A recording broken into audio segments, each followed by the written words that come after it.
Welcome to Fanko Decodes. I'm Fanko, your friend on this journey to extract the wisdom from legendary lives and use it to navigate our own. In the pre-dawn hours of January 4th, 1991, in a quiet hospital room in Taipei, the 48-year-old writer known as Sanmao, or Echo Chan, silently departed from the world. This was a woman who defined her entire life as a quest for the poetic and the faraway. So why did she choose such an end to her own story? What's even more profound is that every choice she made, from daring to drop out of school at 12, to read books in a cemetery, to falling in love with a man named Jose in the Sahara Desert, reveals a secret about what it truly means to live a life without regret. If you have a deep-seated hunger to understand the meaning of your own life, Sanmao's story will offer you a radically different perspective. Many people know Sanmao through her book, Stories of the Sahara, or the hauntingly beautiful song she wrote, The Olive Tree. But the real Sanmao was infinitely more complex and profound than we can imagine. She wasn't just a bohemian artist, she was a philosopher who used her own life as her grand experiment. At 12, when her math teacher humiliated her by painting circles of black ink around her eyes, she chose to never set foot in a school again, opting instead to educate herself among the tombstones. At 30, when everyone around her was pursuing stability, she chose to follow love into the vast emptiness of the Sahara Desert, into a life with no running water and no electricity.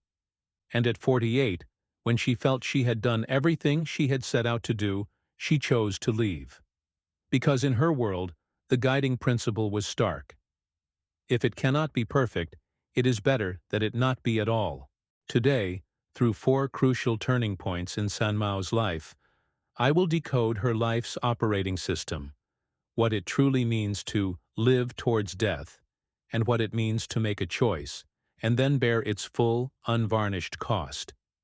This is not just the story of a legendary woman. This is a masterclass in how to live as your truest self. Let's now step into the first turning point of her life. The awakening at age 12. It was an autumn morning in 1955, inside a mathematics classroom at the Taipei First Girls High School. 12-year-old Chen Ping, Sanmao's birth name, was staring anxiously at the problems on the blackboard. As a natural-born writer, someone whose mind lived in worlds of words and stories, math was like an alien scripture. But she had devised a solution only a humanities student could conjure. She memorized everything. She memorized the questions and their corresponding answers, word for word, number for number. This method of rote memorization allowed her to scrape by in a few minor quizzes, but it aroused the suspicion of her math teacher.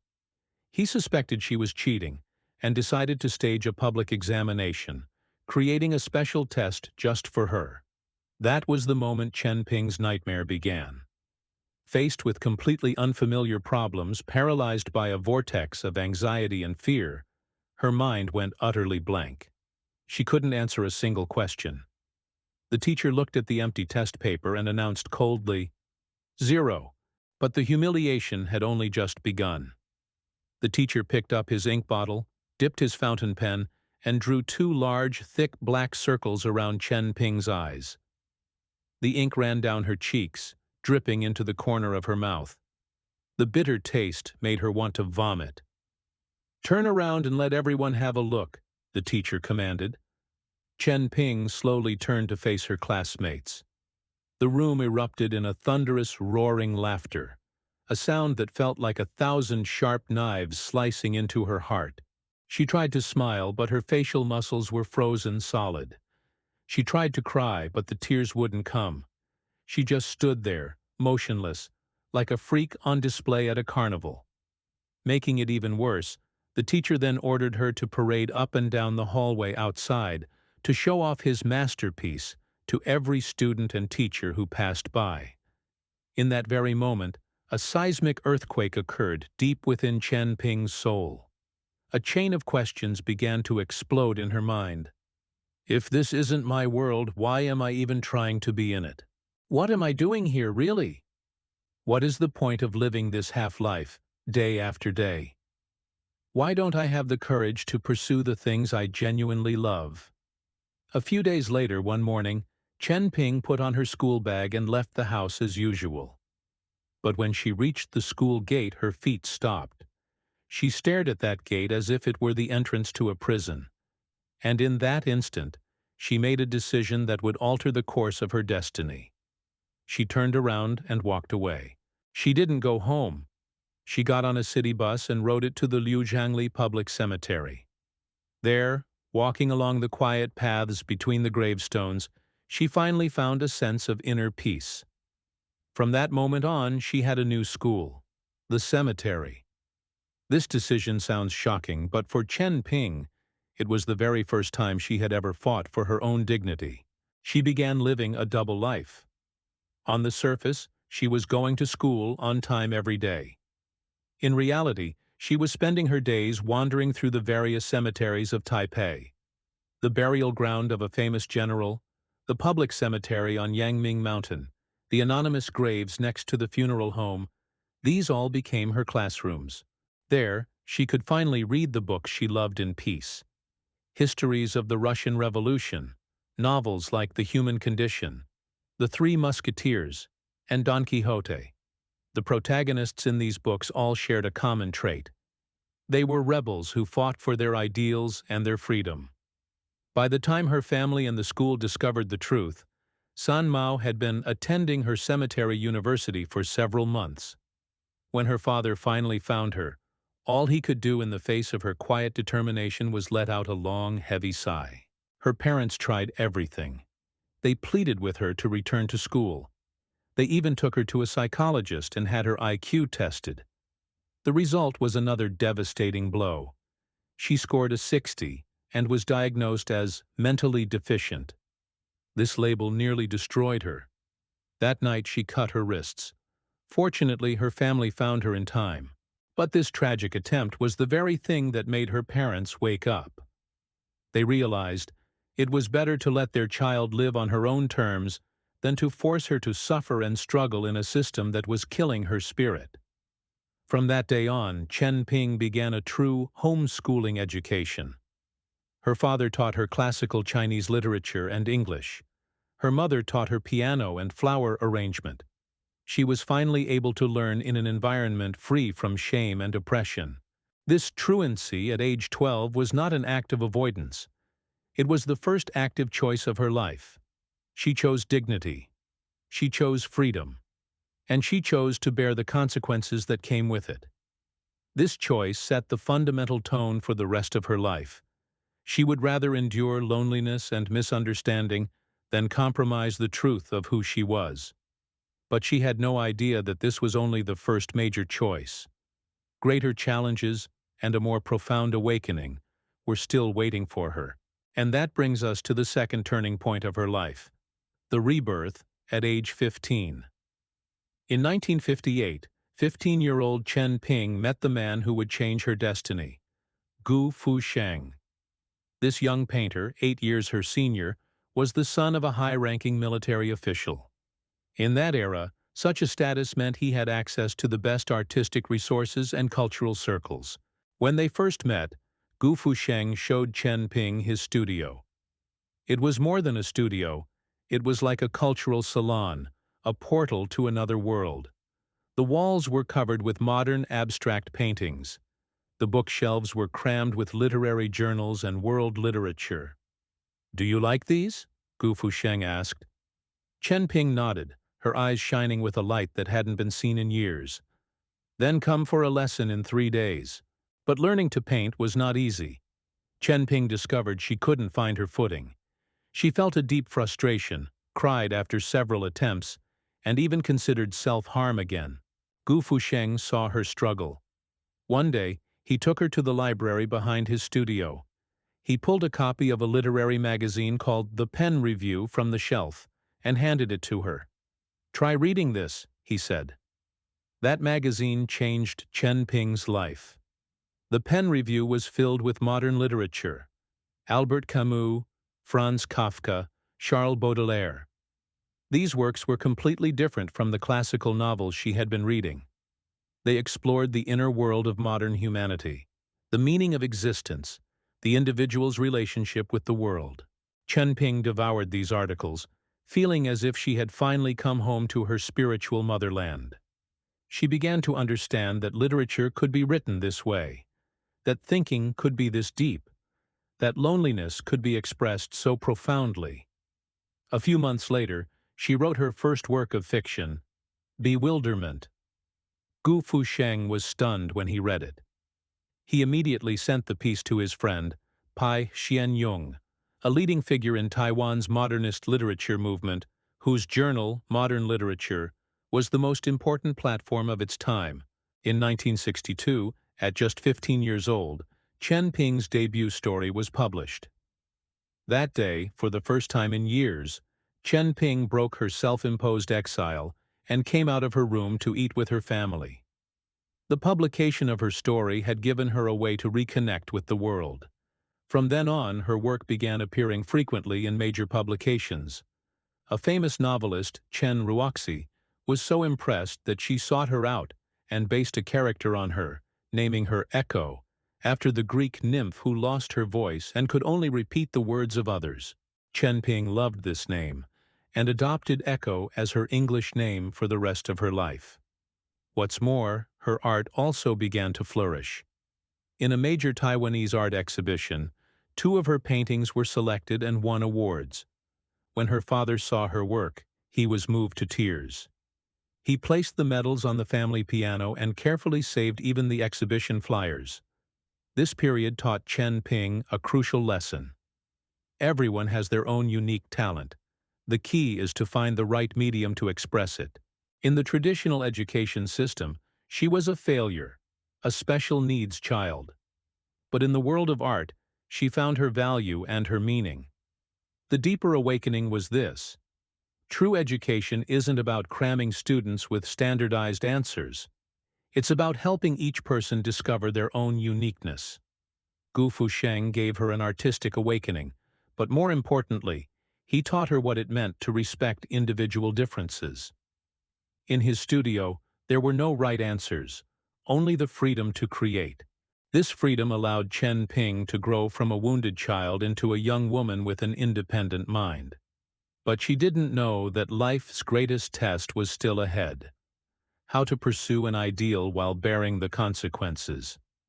At 18, she would face an even more difficult choice. For the sake of love, would she be willing to give up everything and go to a foreign land? And that brings us to the third turning point of her life: the exodus at age 18.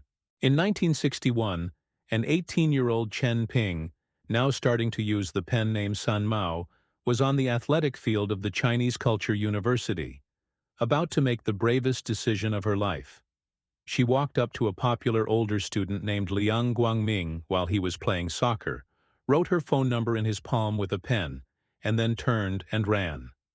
This scene would later be immortalized in songs and novels as a classic moment of youthful romance.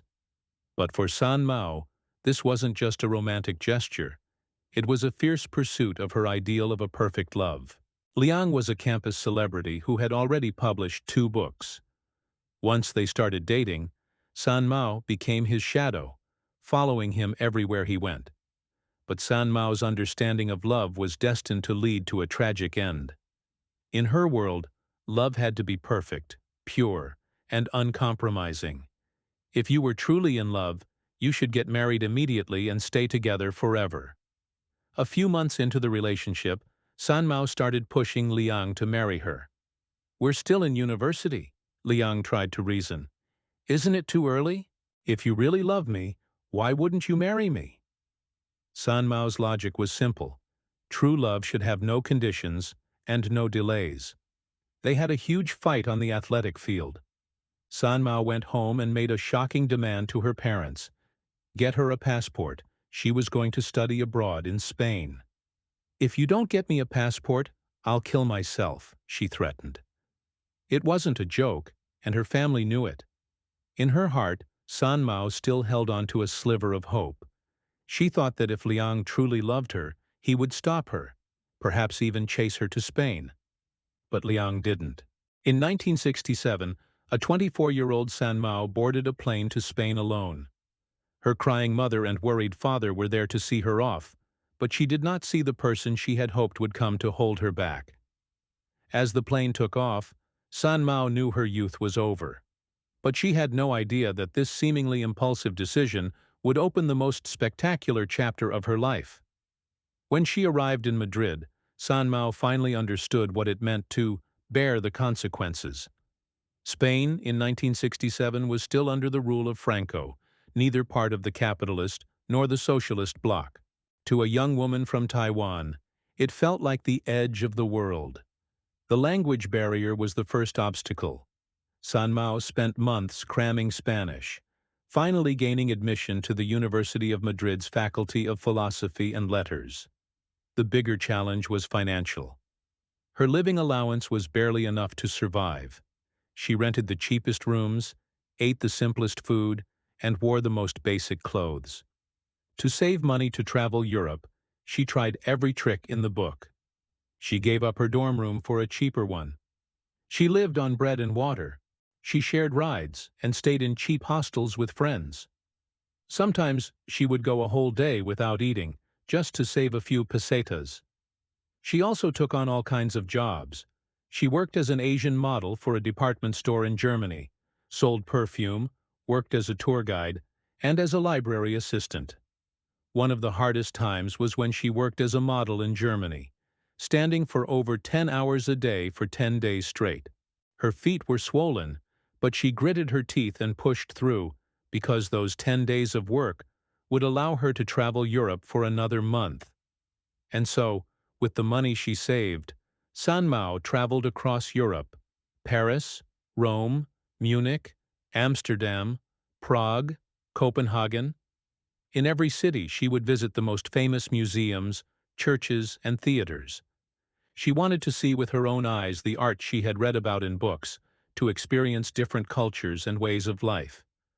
But the price of this wandering life was enormous: loneliness, poverty, and a sense of rootlessness. Many times, she thought about giving up and buying a plane ticket back to Taiwan. So what kept her going? It was her deep-seated, obsessive pursuit of a perfect life. In Sanmao's value system, life is a one-time-only experience, so it must be lived to the fullest. Even if it means enduring great pain and sacrifice, you can't compromise, you can't settle. This philosophy came from her childhood love of the classic Chinese novel, Dream of the Red Chamber. The protagonist, Jia Baoyu, once said, "I do it for my heart." Sanmao, too, lived for her heart, a heart that pursued absolute freedom and absolute beauty. In her years in Spain, Sanmao wasn't just studying and traveling. She was conducting a life experiment. How much can one person endure for the sake of their ideals?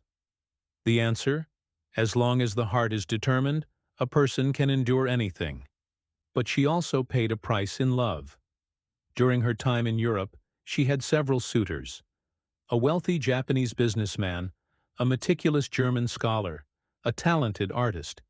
But she rejected them all because they couldn't understand her inner world. In 1970, she went to the United States to continue her studies. But life in America left her feeling even more empty and lost. America was materially rich, but spiritually it felt barren to her. She lived in a small, shabby apartment, barely getting by with the help of a friend of her brother. After a year, she grew tired of life in the U.S. and decided to return to Taiwan. In 1971, a 28-year-old Sanmao returned to her homeland after 4 years away.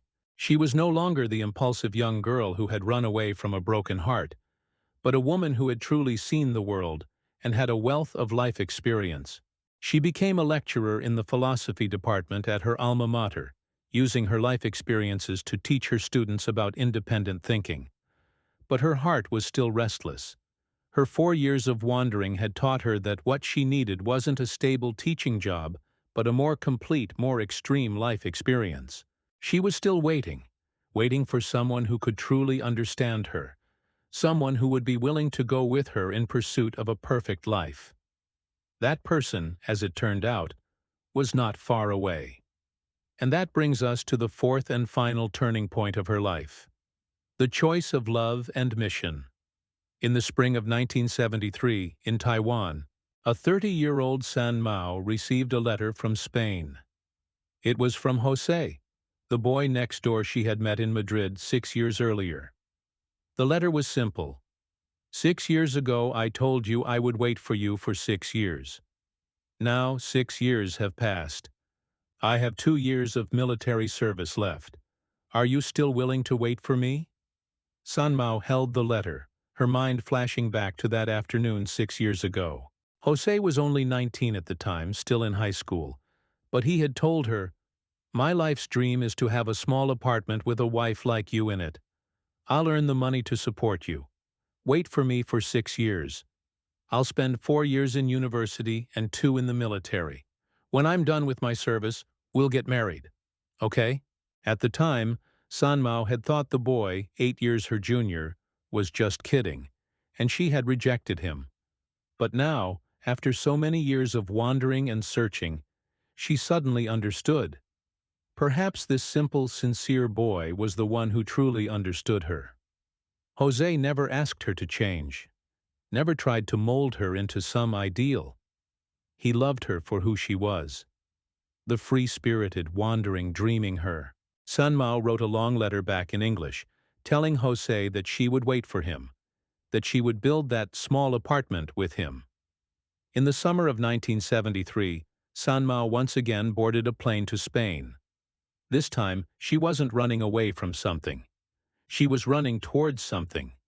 She was going to embrace love and to complete the most important work of her life. When she arrived in Madrid, Sanmao got a job writing for a magazine, earning money while she waited for Jose to be discharged. In the spring of 1974, Jose finished his military service. Their reunion was like a scene from a movie. Jose snuck up behind Sanmao, covered her eyes, and held her, spinning her around. They were both moved to tears, but the real test was their next decision. Jose found a good job in Madrid. They could have settled down and lived a normal, happy life. But Sanmao wasn't satisfied with that. She wanted a more extreme life experience, a more complete love story. One day Jose saw a book about sailing in a bookstore and casually asked Sanmao, "What are your plans for next year?" Sanmao, who was feeding pigeons, replied just as casually, "I want to go live in the desert for a while." Their eyes met, and they both saw a spark of excitement. And so, they made a decision that seemed crazy to everyone else. They would go to the Sahara Desert to live. In the spring of 1975, Jose went ahead to the Spanish Sahara to scout and prepare for their life in the desert. At the time, the Western Sahara was still a Spanish colony, and living conditions were extremely harsh. A few months later, Sanmao arrived in El Aaiún, a small town in the Sahara. She rented a bare, unfinished house. As she described it herself, "We had no house, no car, no bed frame, no wardrobe, no gas, no furniture, no water, no electricity, no food, no clothes, not even a wedding dress or a single flower for the bride." But they had love, they had a dream, and they had the determination to turn this empty shell into a home. Jose's wedding gift to Sanmao was a complete camel skull that he had found after walking for a long time in the desert. This seemingly gruesome gift was, in Sanmao's eyes, the most romantic symbol in the world. It represented perseverance in the face of desolation, a unique understanding of beauty.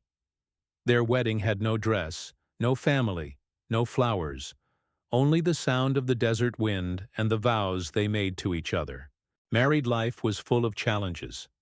Jose worked as a diver at a phosphate mine, a dangerous job that only allowed him to come home once a week. Sanmao was at home alone, with no TV, no newspapers, not even a radio.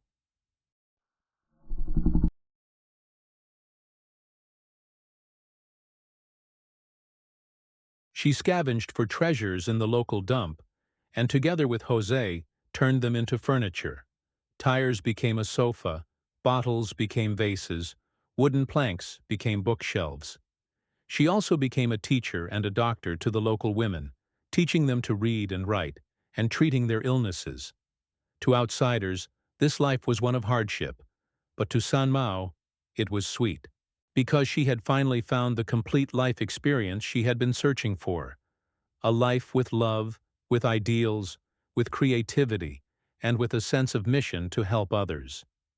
In 1976, she compiled these experiences into the book Stories of the Sahara, which became an instant sensation in Taiwan.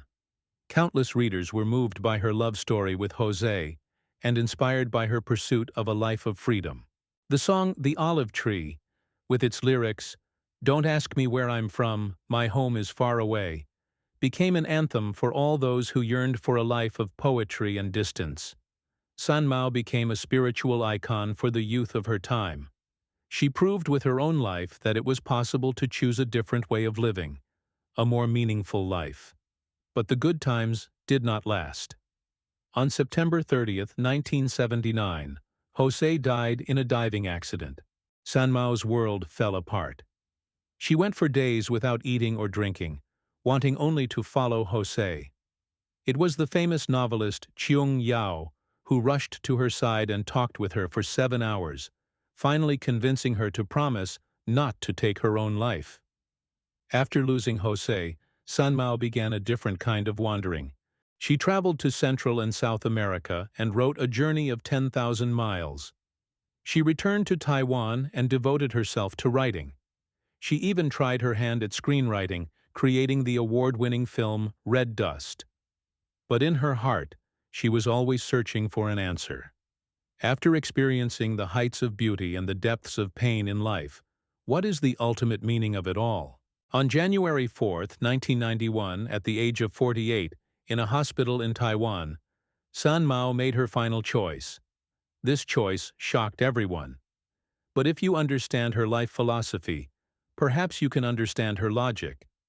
In Sanmao's world, life had to be complete and perfect.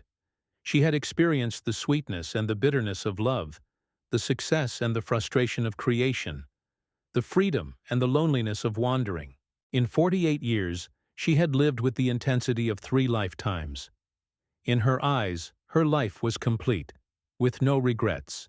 It was better to leave at her most beautiful moment than to slowly fade away in mediocrity, leaving the most perfect image of herself to the world. This is the Sanmao Code. Choose, and then bear the consequences. Pursue absolute perfection and freedom. Endure great pain, rather than compromise with mediocrity. She spent her entire life embodying the concept of being towards death. It is precisely because we understand the finitude of life that we must live with infinite brilliance in our limited time. Decoding Sanmao. The takeaways for our own lives. After hearing Sanmao's story, you might ask, what is the meaning of such an extreme life for us ordinary people? Sanmao's life is not one to be imitated, but her life philosophy is worth deep consideration. First revelation: dare to fight for your dignity. Sanmao's decision to drop out of school at 12 might seem like an escape, but it was actually a defense of her dignity. In that era, it was normal for students to be humiliated by teachers, and most people would have chosen to endure it. But Sanmao chose to resist, and although she paid a great price, she protected her inner self from being completely destroyed. In modern society, we also face various forms of humiliation, workplace abuse, online bullying, social discrimination. Sanmao's experience teaches us that some lines cannot be crossed. Fighting for your dignity is worth the price. Second revelation: find your own way of expression. Sanmao was a failure in the traditional education system, but she found her talent in literary creation. Everyone has their own unique talents. The key is to find the right way to express them. Don't devalue yourself just because you failed in one area. Have the courage to explore other possibilities. Real success may come from those non-standard qualities. Third revelation: choose and then bear the consequences. Every major choice in Sanmao's life came with a huge price. The price of dropping out of school was misunderstanding and isolation. The price of studying abroad was poverty and loneliness. The price of living in the desert was material deprivation and danger. The price of pursuing perfection was eternal dissatisfaction. But she never regretted it, because she understood that freedom has a price, perfection has a price, and a true life has a price.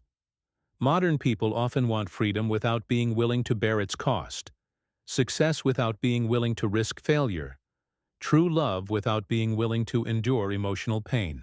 Sanmao teaches us that every choice has a price. The key is to figure out what is most important to you, and then bravely pay for it. Fourth revelation: the being towards death attitude. From a young age, Sanmao had a deeper understanding of life and death than most people. This being towards death philosophy allowed her to live every moment with authenticity and dedication. The German philosopher Heidegger's concept of being towards death is that only by truly understanding the inevitability of death can we cherish every moment of life and live a truly meaningful life. This is not to say that we should passively wait for death, but that we should have a sense of urgency. Since life is finite, we must live it more brilliantly and completely. Fifth revelation: the double-edged sword of perfectionism. Sanmao's perfectionism brought her an extraordinary life experience, but it also brought her great pain. She could not tolerate any imperfection, impurity, or inauthenticity.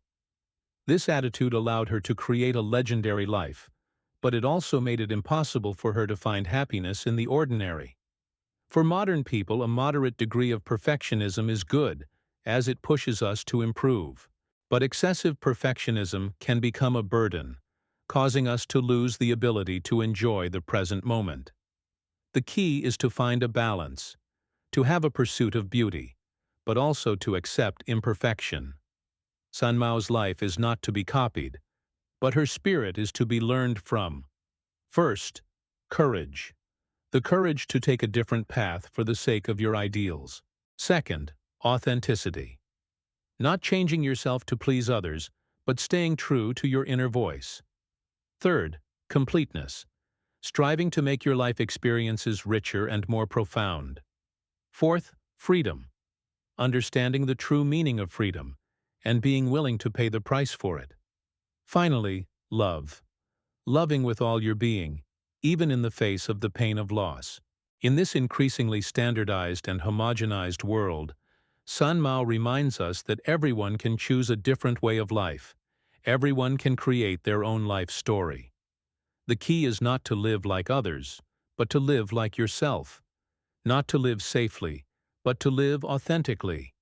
Not to live long, but to live completely. This is the most precious legacy Sanmao has left us, a model for how to live a truly authentic life. And now, I want to ask you a few questions. Have you ever given up your true self to please others? Have you ever given up on your inner dreams because you were afraid of the cost? If you only had 1 year left to live, what would you want to do most? If this story has made you rethink what a meaningful life is, please let me know by liking this video. And share in the comments. What aspect of your life do you most want to change? What kind of freedom are you pursuing? Remember Sanmao's words. The only thing I have persistently, willingly striven for with my own life is simply to preserve the integrity of my own heart and mind. To be, for all my days, a sincere person, to never give up my love and conviction for life, and in this limited time and space, to live a life of infinite breadth. May you too, in your limited time and space, live a life of infinite breadth. Not to live like others, but to live like yourself. I'm Fanko. If you've made it this far, I truly appreciate you. If this video was helpful, don't forget to like, subscribe, and comment to let me know. Your interaction is the fuel that keeps me going. I'll see you next time. Goodbye.